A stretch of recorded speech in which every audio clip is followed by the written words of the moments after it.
حنا اليوم في واحد الملف اللي هو ملف فيه استعمال الشطط في السلطه، في عدم تنفيذ قرار باسم جلاله الملك، واللي يعني قام بهذه الامور هذه هو قائد ديال منطقه المنزه.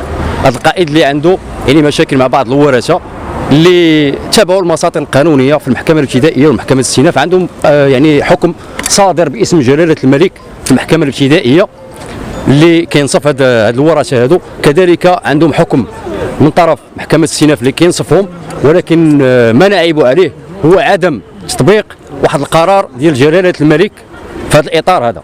حنا اليوم كنوجهوا الرساله ديالنا الى السيد وزير الداخليه، وكنوجهوا الى السيد اليعقوبي بصفته والي جهه الرباط سلا القنيطره، وكنقولوا للسيد الولي والسيد وزير الداخليه: هل يعقل ان رجل سلطه اللي هو قائد ديال المنزه كيحاول انه بعدم تطبيق واحد القانون باسم جلاله الملك، ولا واحد الحكم صادر باسم جلاله الملك؟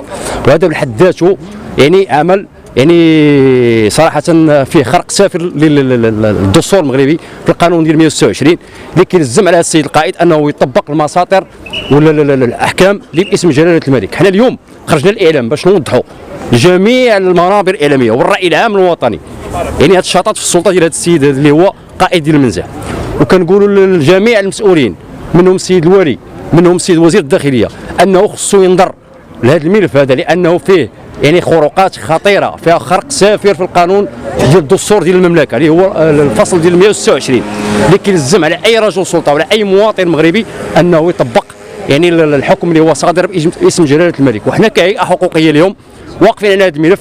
عندنا المؤازره القانونيه من السيده يعني فاطمه الحجوي اللي هي ممثله ديال هذا او عندها الوكاله ديال هذه الورثه هذه، وحنا ان شاء الله غادي نمشيو في هذه المسطره القانونيه وغادي نحاولوا اننا نسلطوا الضوء على هذا الملف هذا ونتبعوا جميع المساطر القانونيه والنضاليه باش يمكن لهاد الناس يتنصفوا، لان هناك يعني قانون واضح في هذا الاطار هذا. الناس عندهم يعني حكم صادر باسم جلاله الملك، عندهم في الابتدائي، عندهم في يعني في الاستئناف.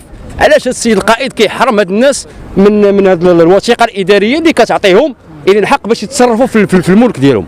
حنا راه ما غاديش نسكتوا على هذا الاطار هذا. كهيئه حقوقيه غادي نخرجوا البيانات السنكاريه ديالنا، غنخرجوا بجميع الوسائل يعني النضاليه والقانونيه في هذا الاطار هذا. واخا نوعيه المشكل ممكن تشرح لنا نوعيه المشكل؟ هو بعض الورثه عندهم واحد الارض في مدينه المنزه، وهذه الارض هذه خصهم واحد الوثيقه اداريه باش كتثبت بان هذه الارض ديالهم باش يمكنهم يتصرفوا فيها يعني كباقي المواطنين اللي عندهم الاملاك ديالهم.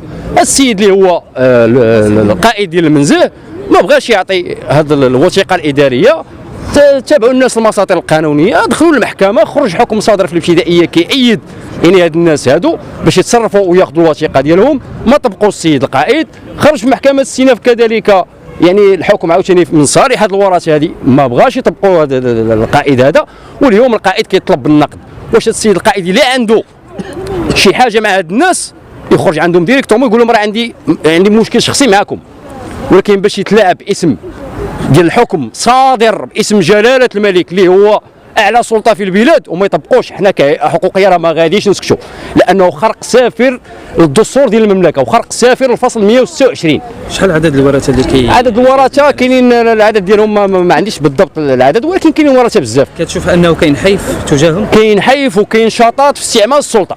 راه ما يمكنش ان واحد رجل سلطه انه هو اللي خصو يطبق الاوامر جلاله الملك والاحكام الصادره اسم جلاله الملك. حنا كنشوفوه هو من اول الناس اللي كي ما بغاش يطبق هذا القرار هذا. حنا بغينا السيد القائد يخرج لنا بواحد التعليل ويخرجوا اما لوزاره الداخليه اما المسؤولين ديالو السيد الوالي اما الناس الاخرين باش يعطينا شنو كاين. حنا ما عارفينش دابا علاش ما بغاش السيد القائد يطبق هذا القانون الحكم الصادر. خلال فتره العمل ديالو واش شفتي ان كاين شي حيف مع شي احد المواطنين الاخرين؟ انا لحد الساعه ما عنديش عليه معطيات في السابقه، انا كنهضر على المشكل اللي هو عالق اليوم. حنا المشكل اللي كنتكلموا عليه هو المشكل اللي كاين اليوم مع هاد الورثه هادو.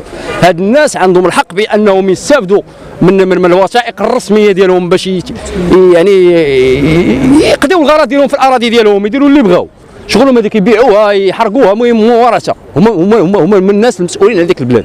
ولكن باش يجي السيد القائد يقول لهم ما نعطيكمش هذه الوثيقه ويخرج حكم في الابتدائي كيأيد الورثه بانهم ياخذوا الوثيقه ديالهم ويخرج في الاستئناف وما يطبقوش هذه الاحكام هذو، هذا راه خرق سافر للقانون. وهنا كنوجهوا الرساله ديالنا لهذا السيد القائد بانه يعني يعطي الناس الوثيقه ديالهم ونخرجوا من هذا الملف بواحد السلاسه، لان راه القانون واضح في هذا الاطار هذا.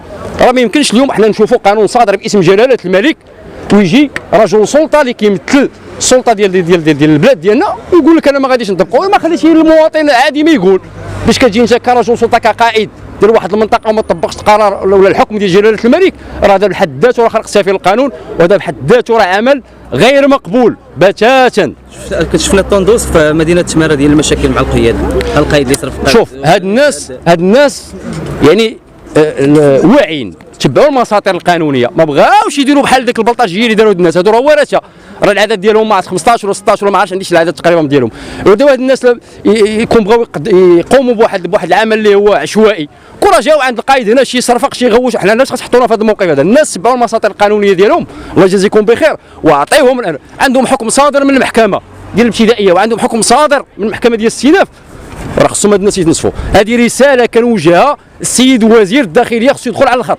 السيد الوزير الداخليه المحترم الله يجازيك بخير، راه كاينين رجال السلطه اللي ما كيحترموش احكام ديال جلاله الملك، وحنا كحقوقيين راه ما غاديش نسكتوا، لان جلاله الملك باش كيعطي شي قرار باش يتنفذ راه خصو يتنفذ، والسلطه هي الاولى اللي خصها تقوم بهذا الواجب هذا. اكيد شكرا.